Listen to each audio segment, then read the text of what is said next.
الحمد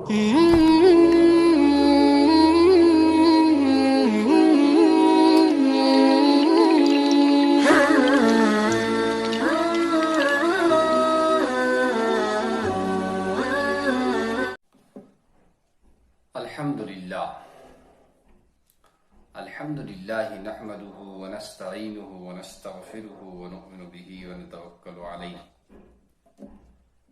ونعوذ بالله من شرور أنفسنا ومن سيئات أعمالنا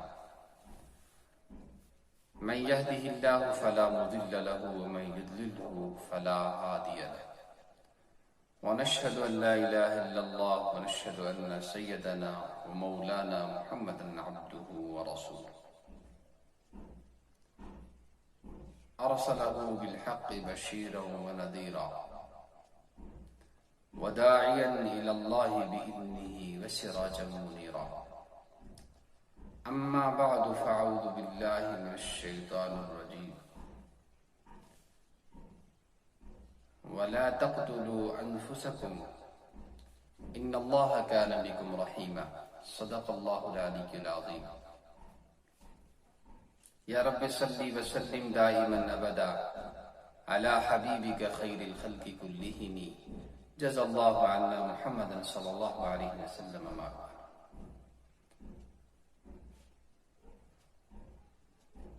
معزز سامعین، السلام علیکم ورحمۃ اللہ وبرکاتہ۔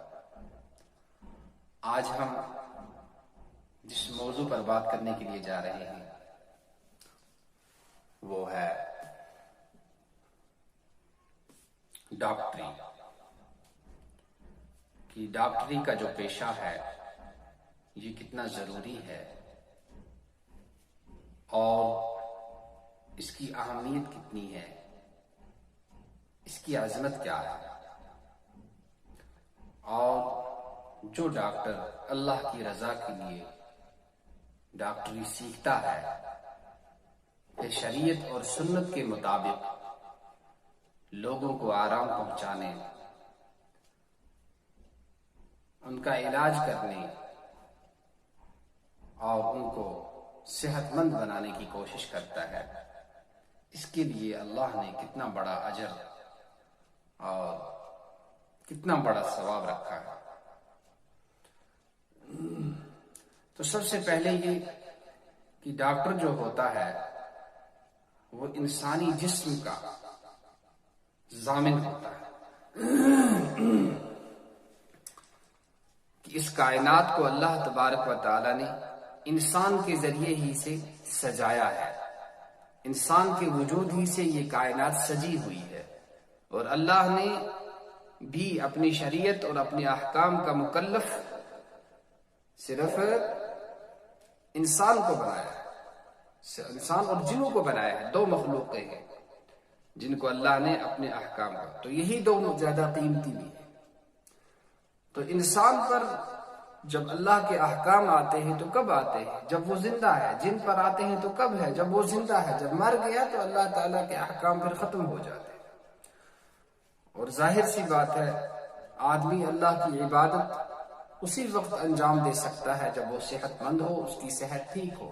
اگر وہ بیمار ہو جائے اور اس کی وجہ سے پھر وہ انتہائی کمزور ہو جائے تو ظاہر سی بات ہے کہ وہ اللہ کے کسی حکم کو پورا نہیں کر سکے گا، اور اسی طرح سے وہ نماز بھی نہیں پڑھ سکے گا اور بھی کسی کام کو انجام نہیں دے سکے گا۔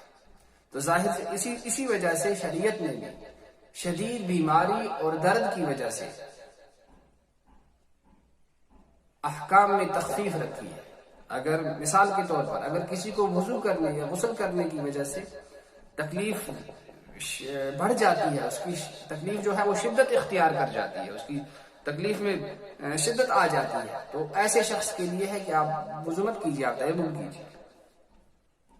اسی طرح سے کوئی آدمی کھڑا ہو کر نماز نہیں پڑھ سکتا ہے، اس سے کہتے ہیں آپ بیٹھ کر نماز پڑھ لیجیے۔ اسی طرح سے اگر کوئی بیٹھ کر نہیں آپ لیٹ کر پڑھ لیجیے، کہ جب تک حواسات آپ کے قائم ہیں آپ جس طرح سے چاہیے جتنا ہو سکتا ہے آپ نماز پڑھ لیجیے۔ تو یہ شریعت کا ایک حکم ہے۔ اب جو ہے اس کا دوسرا پہلو جو ہے، اب انسان جب بیمار ہو جائے تو شریعت کے احکام کو پوری طرح سے انجام نہیں دے سکتا ہے۔ اسی طرح سے انسان جب مر جاتا ہے تو اس پر شریعت کے احکام اب ختم ہو جاتے ہیں کہ اب نہ اس کو نماز پڑھنے کا حکم ہے، نہ اس کا ایمان، اگر اس سے پہلے بے ایمان تھا اب ایمان لائے گا تو وہ ایمان بھی معتبر نہیں ہے۔ تو تمام احکام، تو بہرحال کہ تمام جو چیزیں ہیں وہ کس سے ہیں؟ وہ انسان کی صحت سے تعلق رکھتی ہیں۔ اور ڈاکٹر جو ہوتا ہے، یہ ڈاکٹر انسانی، اس کا موضوع جو ہے انسانی جسم ہوتا ہے، انسانی باڈیز ہوتی ہے۔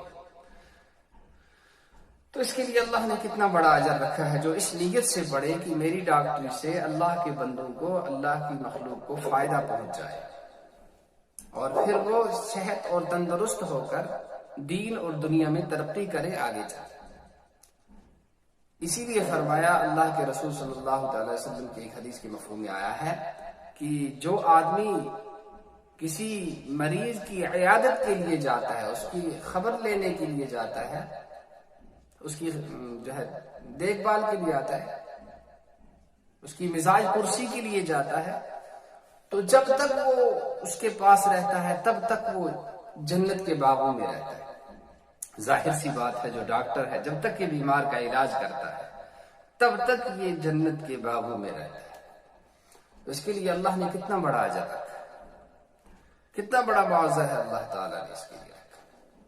اس لیے حدیث پاک کے اندر آیا ہے، جناب رسول اللہ صلی اللہ تعالی وسلم نے فرمایا، تداو فإن اللہ لم یخلق داء الا خلق له داء سوى المرض سوى الحرم، او کما قال علیہ الصلوۃ والسلام۔ آپ علاج کرایا کرو، اللہ کے حکم دے رہے علاج کرایا کرو، اس لیے کہ وہ کوئی بھی بیماری نہیں ہے جس کا اللہ نے علاج پیدا نہ کیا ہو، جس بیماری کا مداوع اللہ نے پیدا نہ کیا ہو۔ ہر بیماری کا علاج اللہ نے پیدا کر دیا ہے، ہاں ایک بیماری کا کوئی علاج نہیں، فرمایا وہ ہے بڑھاپا، کہ بڑھاپے کا کوئی علاج نہیں ہے۔ تو یہ علاج کرانا بھی سنت ہی نہیں بلکہ فرض ہے، کہ جان بچانا فرض ہے۔ اللہ نے خودکشی کو حرام کیا ہے، کیوں؟ جان اللہ کی انسان کے پاس ایک امانت ہے، اور اس امانت میں خیانت کرنا یہ جو ہے گناہ ہے۔ اگر کوئی آدمی علاج نہیں کراتا ہے اور بغیر علاج کے وہ مر جاتا ہے تو ظاہر سی بات ہے وہ گناہگار ہوگا۔ یا ڈاکٹر اس سے کہہ رہا ہے کہ آپ یہ چیز مت کھاؤ، لیکن وہ اس کے باوجود کھا رہا ہے، وہ یہ کہہ رہا ہے کہ میں توکل کر رہا ہوں، مجھے اللہ پر بھروسہ ہے۔ بھائی یہ کوئی بھروسہ نہیں ہے، یہ کیسا بھروسہ ہے؟ یہ بھروسہ نہیں ہے، یہ تو آپ اپنی جہالت سے کام لے رہے ہو۔ اگر اس حال میں مر گئے آپ اسی بد پرہیزی کی وجہ سے، اور ڈاکٹر نے جس چیز کو کھانے سے روکا تھا اس کو کھانے کی وجہ سے، تو یہ ایسا آدمی خودکشی کے جرم میں مر سکتا ہے۔ کہ اگر اسی وجہ سے یہ مر گیا تو عین ممکن ہے کہ اس پر خودکشی کا گناہ ہو اور اس کو خودکشی کی سزا بھگتنی پڑے۔ تو ایک یہ تو اللہ تبارک و تعالیٰ نے جو ڈاکٹری کا پیشہ رکھا ہے یہ بڑا عظیم پیشہ ہے، لیکن شرط یہ ہے کہ ہم اس کو پہچانیں، ہم اس کی قدر کو جانیں۔ ہم ڈاکٹر بن کر پھر ہم قصائی نہ بن جائیں۔ اور پھر اس میں ایک بات یہ ہے کہ کچھ لوگ اس کے شوق میں، ڈاکٹر بننے کے شوق میں، اس کی دوڑ میں، یا تو پیسہ بھر کے اور پیسہ دے کر بس سرٹیفکیٹ حاصل کر لیتے ہیں۔ پھر کیا ہوتا ہے کہ بہت سارے ایسی رپورٹز آئی کہ ڈاکٹر نے آپریشن کیا لیکن سیزر جو تھی وہ کہاں رہ گئی؟ وہ مریض کے پیٹ میں ہی رہ گئی، پھر دوبارہ پھاڑنا پڑا اور سیزر کو نکالنا پڑا۔ ایسے ڈاکٹر کہاں ڈاکٹر ہیں، وہ تو قصائی ہیں۔ تو ایک تو یہ ہے کہ اس کا اہل بھی ہو، خامخواہ ٹانگ نہ اڑائے کہ اس کی صلاحیت نہیں ہے، ڈاکٹر بننے کی قابلیت نہیں ہے، تو کوئی اور کام کرو، کوئی اور پیشہ کرو، کوئی اور ڈگری کر لو۔ اس لیے فرمایا اذا وسد الامر الى غیر اہلہ فانتظر الساعہ، کہ جب نااہل کے سپرد کوئی کام کر دیا جائے تو پھر آپ قیامت کا انتظار کرو۔ تو نااہل کو ڈاکٹر نہیں بننا چاہیے، نقلی سرٹیفکیٹ حاصل نہیں کرنی چاہیے، یا آپ کے اندر صلاحیت نہیں تھی پھر پیسے دے کر آپ نے اپنا ایڈمیشن کرایا، ڈگری حاصل کی، پھر جو ہے آگے ظاہر سی بات آپ لوگوں کو فائدہ نہیں پہنچا پائیں گے، آپ ان کو نقصان پہنچائیں گے۔ پھر اگر قابل ہے لیکن قابل ہونے کے بعد اس کی نیت صحیح نہیں ہے، یہ کہہ رہا ہے کہ میں پیسے کمانے، مجھے صرف اگر کوئی بیمار ہسپتال میں آ جاتا ہے وہاں تو ڈاکٹر اس کو منہ بھی نہیں لگاتے، وہاں تو اس کی طرف دیکھتا بھی نہیں. یہ کس لیے کہ یہ میرے کلینک پر آئے، وہاں میں اس کو اپنی کلینک پر اس کا معائنہ کروں گا، اس کا چیک اپ کروں گا، اس کو دیکھوں گا اور اس سے پیسہ بٹوروں گا. تو یہ نیت کی خرابی ہے، یہ نیت کا بگاڑ ہے. ہم نہیں کہتے ہیں کہ ڈاکٹر فیس نہ لے، حسب مناسب لے لے وہ، لیکن ایسا نہ کرے کہ اپنی ڈیوٹی میں اصل فرض میں کوتاہی کرتا رہے اور صرف پیسے بٹورنے کا اس کا کام ہو. یہ تو جیب کترا بن گیا. یہ ڈاکٹر کہاں ہے جس نے مریض کو اس قدر چکر کاٹنے پر مجبور کیا کہ بار بار آتا ہے، اس کا علاج نہیں ہو رہا ہے، کبھی ایک کمپنی کی کمیشن لے رہا ہے، کبھی دوسری کمپنی کی کمیشن لے رہا ہے، اور ان سے پیسے لے کر ایسی دوائیں لکھ رہا ہے جو دوائیں جو ہیں جو یا تو نقلی قسم کی ہوتی ہیں یا وہ کام ہی نہیں کرتی. تو کمپنی والوں سے پیسہ لینا اور یہ گفٹ لینا، یہ ڈاکٹروں کا یہ سب کچھ لینا، یہ رشوت میں ہے. اور فرمایا الراشی والمرتشی کلاہما فی النار. اس ڈاکٹر کو اللہ نے ایک عظیم پیشہ دیا تھا، لیکن رشوت خوری کی وجہ سے یہ کہاں چلا گیا؟ یہ کمپنی سے رشوت لے کر اب جو ہے جہنم میں جائے گا. پہلے تو ڈاکٹر کہاں جاتا کہ یہ انسانیت کا مسیحا تھا، یہ انسانیت کا غمخوار تھا، یہ انسانیت کا خیرخواہ تھا، لیکن اب جو ہے ان کا قاتل بن کر، ان کو نقصان دینے والا بن کر اب جہنم میں جائے. تو ایک تو یہ ہے کہ ڈاکٹری پہلے وہی آدمی سیکھے جس کے اندر صلاحیت ہو، پیسوں سے ڈاکٹر بننے کی کوشش نہ کرے. اور پھر جب ڈاکٹر بن گئے تو پھر نیت صحیح ہو کہ مجھے اصل میں اللہ کی مخلوق کو، انسانوں کو فائدہ پہنچانا ہے، ان کا علاج کرنا ہے، ان کے علاج معالجے کا انتظام کرنا ہے، ان کو راحت، آرام اور سکون پہنچانا ہے. پھر جو ہے جب اپنی اصل ڈیوٹی ہو، سرکاری ڈیوٹی میں، جب وہ اپنی ڈیوٹی میں کام اس وقت مشغول ہے تو اس وقت بھی بیمار کو اس سے زیادہ دیکھے، اس سے اچھی طرح سے دیکھے جس طرح سے کہ وہ اپنے پرائیویٹ کلینک پر دیکھتا ہے، فیس لے کر دیکھتا ہے. اور پھر ایک بار فیس دے دی تو دوبارہ لینے کی ضرورت پیش نہ آنی چاہیے کہ ایک بار فیس لے لی، اب 2-4 بار اسی فیس پر اس کا معائنہ کر لے، اس کو دیکھ لے، اس کو دوائی دے دے.